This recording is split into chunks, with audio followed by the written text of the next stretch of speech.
Hello my friends and welcome to episode 3. I've been dying to play Kerbal Space Program, so let's go ahead and just get started.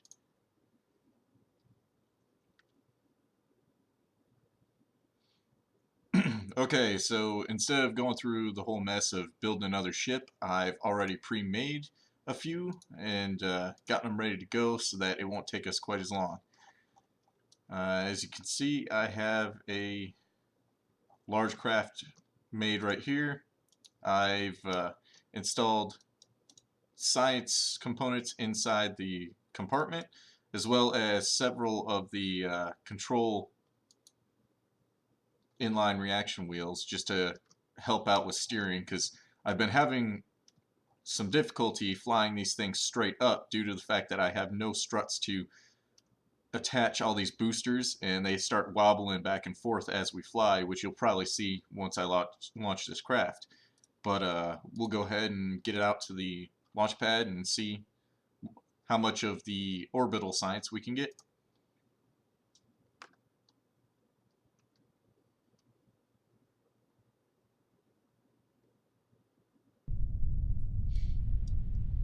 Alright, wait for everything to load, turn on SAS, and launch. And I do have these boosters turned down to, I think, like 80%, just to be safe. But we are picking up speed really quick, and here's that wobbling I was talking about. I'm pretty sure it's because of the control surfaces. They're trying to steady it, but unfortunately it's also causing wobbling. If I had struts connecting these boosters properly to the craft, I don't think that would be happening. But yeah, we're picking up a crap ton of speed and heading out of the thicker parts of the atmosphere. And for some reason, that happens. Luckily, I can shake it off, though. Now, usually, once I get out of the thickest part of the atmosphere, I try and pitch down to at least 45 degrees. And you do have to hold it here, especially with the atmosphere fighting you, at least until the green indicator on your nav ball gets about lined up, and then you can ease off of it and it usually stays. I'm going to tilt the craft a little bit. And now it's just a wait until we get up to orbit.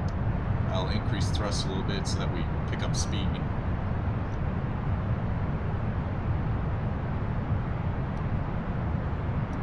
You may be wondering why I have all these control fins down here. Simply because whenever you're in atmosphere, it's extremely difficult to have a craft pointing at 45 degrees, at least until you get out of the thicker parts. So this really helps with stability. Also, with those SAS units up at the top, like that will also help you stay pointed the direction you want. We're going pretty good, almost broke 1,000 meters a second. And this should turn from surface to orbit pretty soon. I'll probably throttle down a little bit and save some fuel since we're going really high G's. And there we go, we just broke into orbit. So I'm going to adjust and see if I can make that orbit a little bit longer. Unfortunately, this won't be a full orbit around the planet. This craft was not made for that, and we're not really looking for an orbital trajectory anyways, because right now we're just collecting science. We want to get to the moon. So we'll go into the orbital map, and yeah, we got pretty high up there, 89,502. So this, as soon as we get closer to this point in our orbit, I'll go ahead and do the science, and we should be able to collect quite a bit to unlock some more parts of the tech tree. So I'll time warp real quick. And unfortunately right now we've only got 4 times time warp, and as you get further away from the planet, that will actually allow you to increase your time warp up to like almost 1,000 times, which is extremely necessary when you go interplanetary. Otherwise, you would literally have to wait for a year in order for this game to get to the point where it needs to. So, out in space, the microgravity has greatly affected the growth of the crystalline structures. Loose objects are also flying around the bay in a very messy but fascinating way. And we are getting a crap ton more science compared to what we were on the planet, which is fantastic because that will skyrocket what we can do. Use the mystery goo container. 10 science there. The goo seems to have clumped into a sphere. It also seems to become very brittle. And then I put the magnetometer on this one.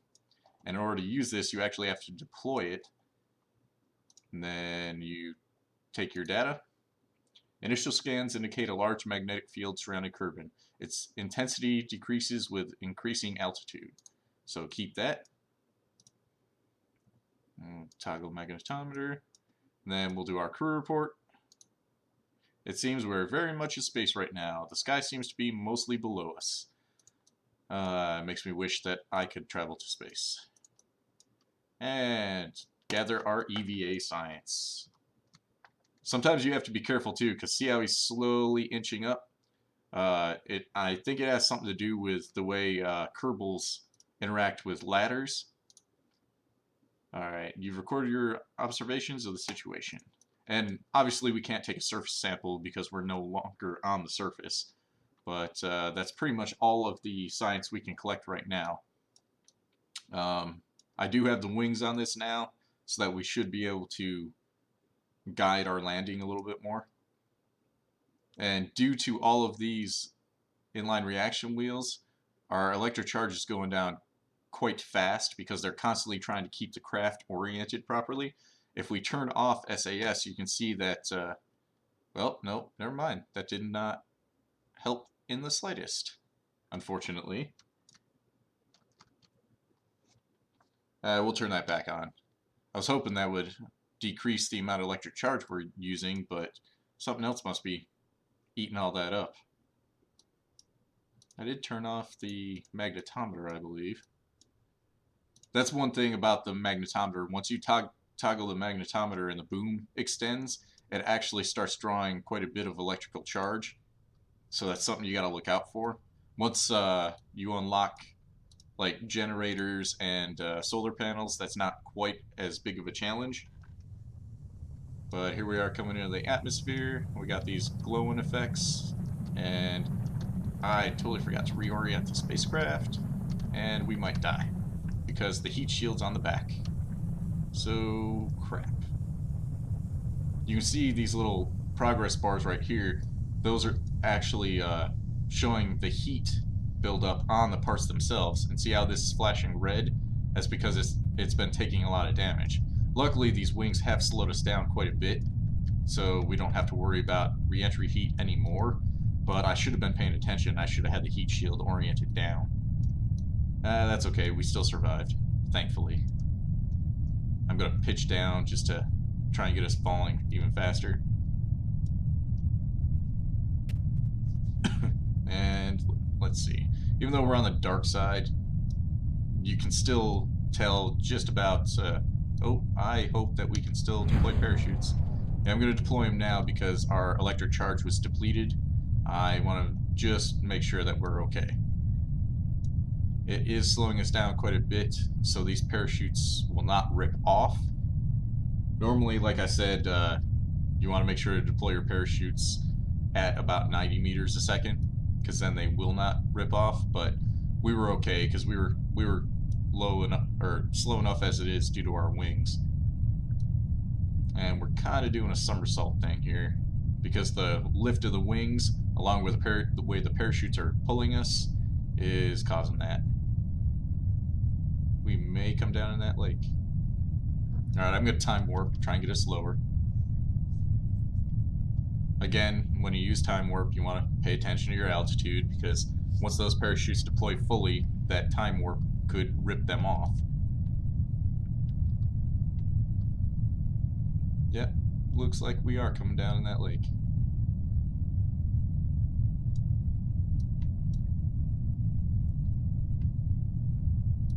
Almost there, almost there. I'm going to slow it down just a bit. It seems like our craft is kind of screwing around.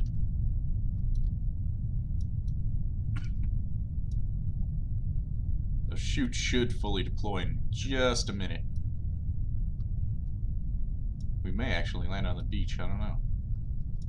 If I had enough electric charge, I could actually orient the ship to guide it a little bit, but again, I ran out because I was using all those SAS units. Getting closer. Probably about 500 these will deploy. Yep, there we go. Full deployment. And now definitely time warp again, otherwise it'll take forever for us to reach the surface.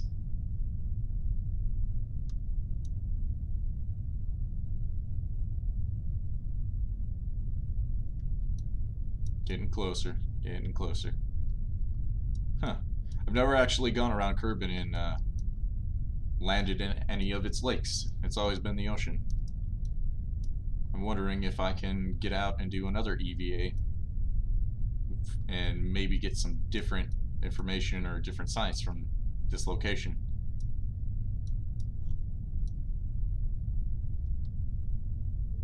Touchdown. Ah, yes, well, perfect. Get out Jeb. Get him off, and let's see. Take surface sample. No, it's same as what we had before. I won't even worry about the EVA report. I'll just go ahead and board. And recover vessel.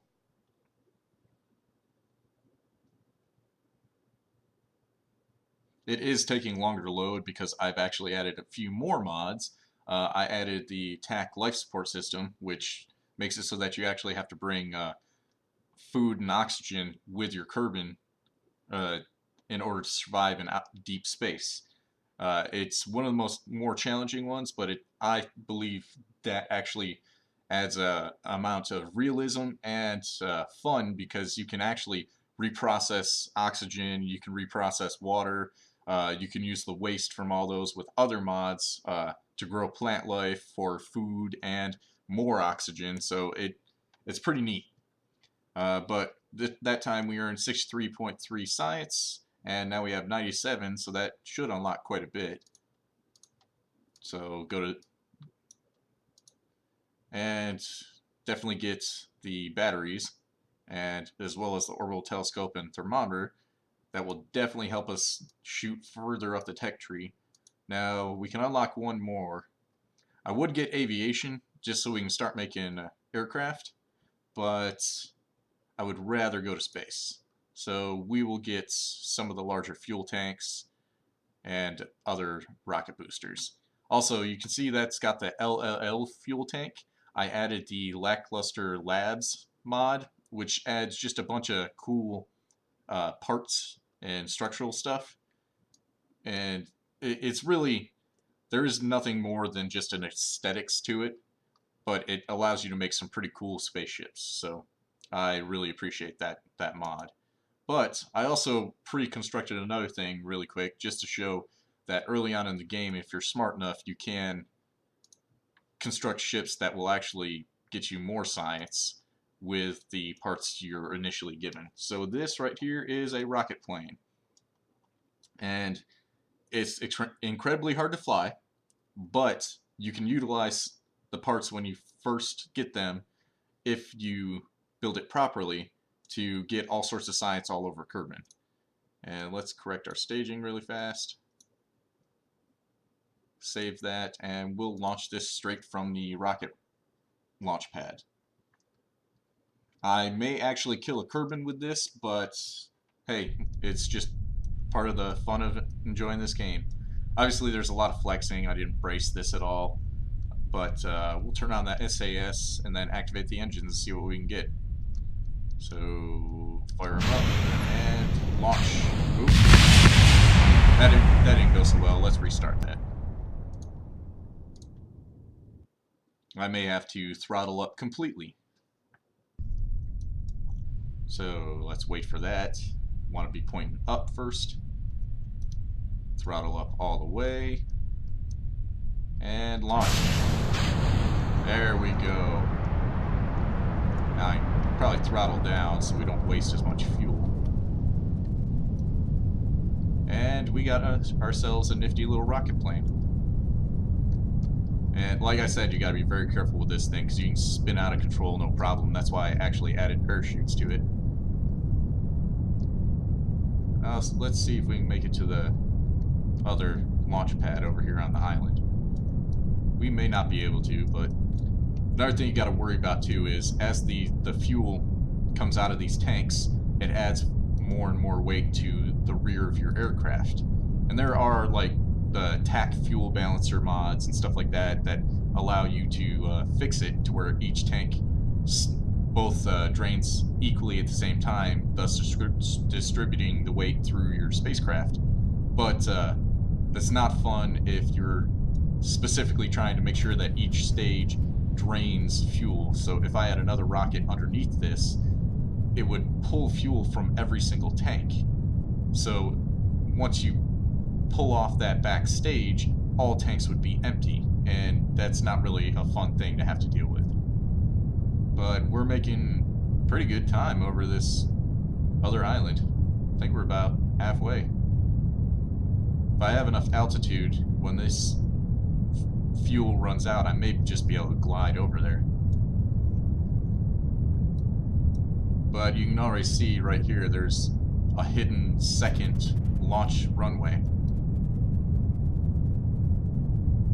Come on, let's make it. Let's make it. I'm gonna pitch down. We'll start gaining a little bit more speed. Lower velocity a little bit more. And now we're just gliding. That is one good thing about the new aerodynamics, though. It allows you to make gliders glide far better than previously because you do have the lift of the atmosphere. We made good time over here, though. Well, we were using a rocket instead of just a traditional jet engine.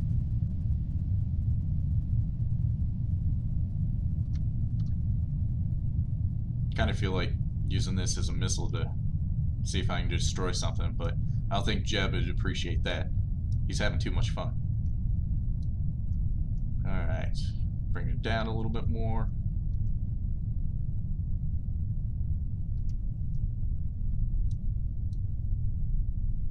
The reason I'm constantly rotating it too is it helps you with your perspective whenever you're looking at the ground and all that. Oh, and I'm flying out of control. Well, I think that might be as close as I'm gonna get. I kinda lost it. We could save it though. I do have the parachutes. But you can see in the distance there's the control tower and the hangars and all that. When I do eventually unlock the aircraft parts, I'll just fly over here with a easy to make airplane and land it at the runway just to show you. But that's actually in an abandoned runway. You could actually use that if you wanted to as a secondary launch area by setting up all sorts of spacecraft over here if you wanted. Alright, we'll time warp into the water since we're done with this and not gathering science or anything like that. And hold on, touchdown, come on. Yay, touchdown, everything survived. Alright, recover the vessel. I probably could have actually done a crew report over there. But we'll get that later. Anyways, that's the episode. I hope you guys enjoyed. I will try and make a few more interesting spacecrafts with the parts I've unlocked so that we can get even more done out in space. So until then, take it easy, guys.